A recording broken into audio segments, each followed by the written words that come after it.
Astronauts to the moon. Ignition sequence start. 3, 2, 1. Houston, we have a problem. Liftoff. We have a liftoff. We copy you on the ground. You got a bunch of guys about to turn blue. What you're seeing here is a mirage. What's going on, everyone? It's Jaronism, back with another video for you today. I've got an open letter, a question, and a request for NASA. On behalf of the American people who have funded your entire program, there's something that needs to be said.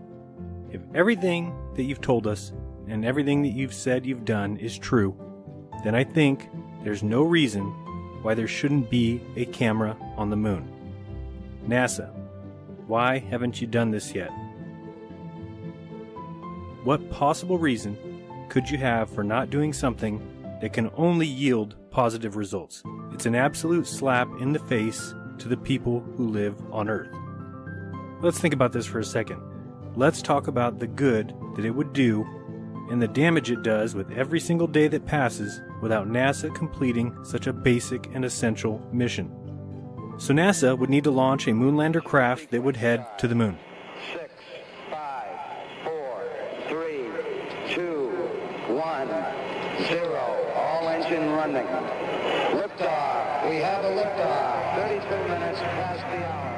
Liftoff on Apollo 11. And if we're going to discuss finances, we can just look back to 2007 and recall the launch of the mission Themis, a moon orbiter that has been measuring the auroras in the Earth's magnetosphere and still is operating today. So that craft has been in operation for 10 years and it cost NASA $173 million. So a launch of a simple craft carrying 5 or 6 4K cameras would cost much less. Well, let's say the cost is $159 million. That's only 3 days of the NASA budget, which is $53 million a day. So 3 days worth of the budget and we already have our $159 million. So we launch it. We launch it up and we land it on the moon. And when we land it right next to the Apollo 16 landing spot. You can then show us the LEM and the lunar rover sitting exactly where they were left over 50 years ago. This could finally prove your moon landings. And I've already heard people saying, oh, you'll just call that fake too, just like you did the Lunar Reconnaissance Orbiter photos of the landing spots. Well, there is a huge difference between live video footage showing the rover and the LEM sitting on the moon and these images believers want to call proof. If these images are proof to you that the rover and the LEM, as well as the footprints and the past of the astronauts seen from 50 miles above the moon, if these pixel changes and arrows are proof, then you better start believing in the proof of Bigfoot. You better start believing that this here is proof of 2 UFOs in the sky. You better believe the proof that I spent 7 hours on the roof of the White House last week. And the week before, I walked on water from California to Hawaii. Yes, I know I did get a little bit tired and I got picked up. You can see where that happened right there in the middle. Then the boat drove us a little bit forward and then I completed the journey with a buddy. And if you look closely, you'll see proof of that too, as there's actually 2 paths. So, that being said, let's look at all the positive effects that would be a direct result of NASA placing a camera on the moon. Number 1, set it and forget it. Since we always see the same side of the moon, all you need to do is land there at the Apollo 16 landing site, point the camera at Earth, and forget it. That camera view would always show the Earth from the moon. Number 2, you could prove the moon landings. Numbers vary, but some polls have it at 7% and some have it as high as 40%. What percentage of the world's population doubts that NASA ever went and landed man on the moon? Well, NASA, this would be your chance. Land the craft near the Apollo 16 landing position, pan the camera and show us the LEM and the rover. Number 3, you can actually change flat earthers' minds. It's going to be real hard to deny that the Earth is a ball when people see from the moon the ball Earth spinning in space. One of the reasons many people are flat earthers is because none of us have ever seen the things we're asking NASA to show. Number 4, it would be the first ever live stream of the Earth from space, seeing the Earth in its entirety. Number 5, it would be the first time we would get non-composite images of our Earth. How can there be no non-composite images taken of where we live? This would solve that problem. Number 6, it would be the first live stream from space to show the Earth spinning in space. Seems like something we should have already. We don't. This would solve that. Number 8, easy and clear proof and observed data, empirical evidence of what's going on during eclipses. No need for your misaligned diagrams, for your scales being incredibly off, for your backwards spinning Earths.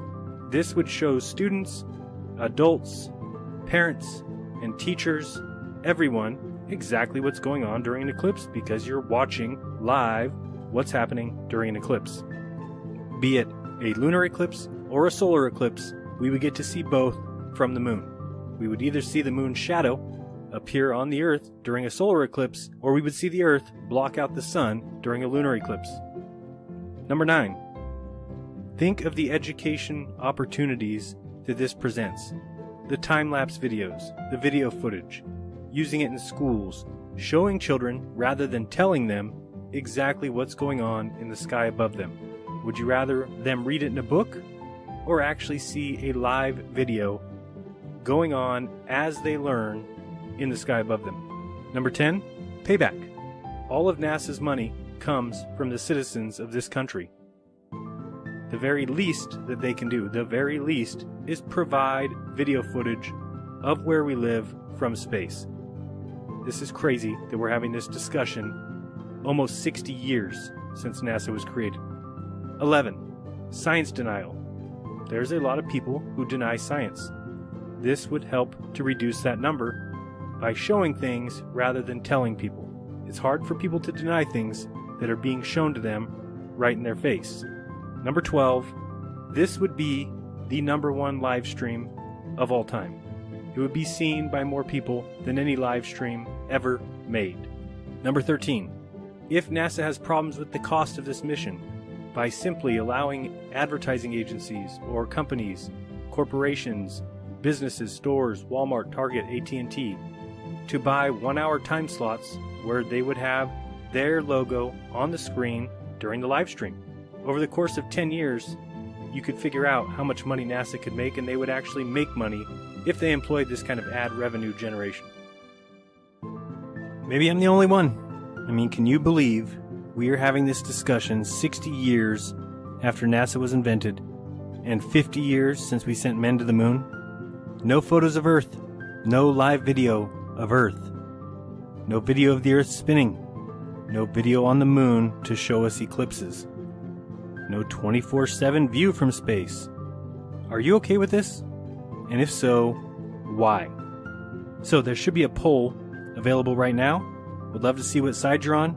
The rational side, who looks at what NASA claims to be capable of and questions why in the world is there no camera on the moon? Or are you on the other side? The side of the fanboys, the ones that give NASA the benefit of the doubt that they do not deserve in any way. The side that continues to protect them rather than pressing them with issues like this. Make your pick. Do you stand with humanity? Or those who have enslaved the minds of humanity with lies and deception, with false teachings and make-believe heroism from agents in disguise? Hey NASA, why haven't you done this yet? Today we have with us a group of students among America's best. To you we say, we have only completed a beginning. We leave you much that is undone. There are great ideas undiscovered. Breakthroughs available to those who can remove one of truth's protective layers.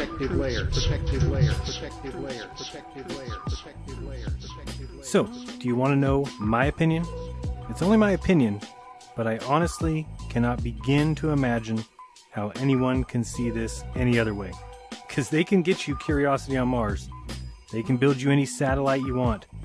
They can land on comets and observe the sun from the Lagrange point. They can operate Voyager 1 and Voyager 2 13 billion miles away with no issue at all. They can fly through the rings of Saturn with Cassini and orbit Jupiter with Juno. But for some reason, they can't put a camera on the moon. They can't take a video of the Earth. So some of those are painted on. It is photoshopped, but it's has to be. The reason we have no videos, no pictures, no moon base, no photos is simple. Problem is we don't have the technology to do that anymore. We used to, but we destroyed that technology, and it's a painful process to build it back again. Because we can't get but a few hundred miles from Earth. NASA can't go anywhere, just like all of us. So rather than teach people to be good to each other, and help each other, and make life easier for each other, they tell you a story about a spinning ball flying through endless space around a giant ball of nuclear fusion, 1 million times the size of the Earth.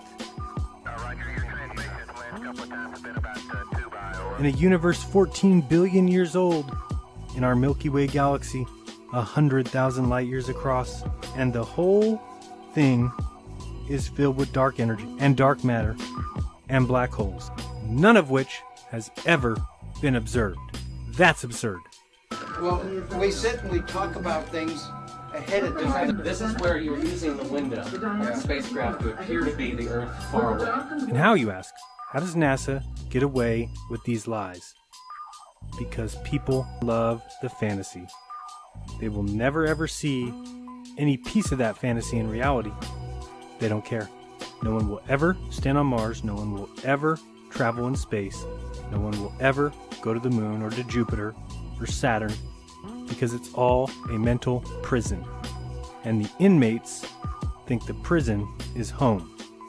If I'm wrong, NASA, put a camera on the frickin' moon. Why in the world haven't you done that yet? Had this analyzed, and this is the window, and you're in, and it's dated. Well, you're talking to the wrong guy. Why don't you talk to the administrator at NASA? We're passengers. We're guys going on a flight. We're not. I know for a fact that it's dated. And this. Be kind to each other. Don't lie to each other. Don't make up fantasy worlds and tell people it's reality. This has been Jaronism. Till next time. Peace.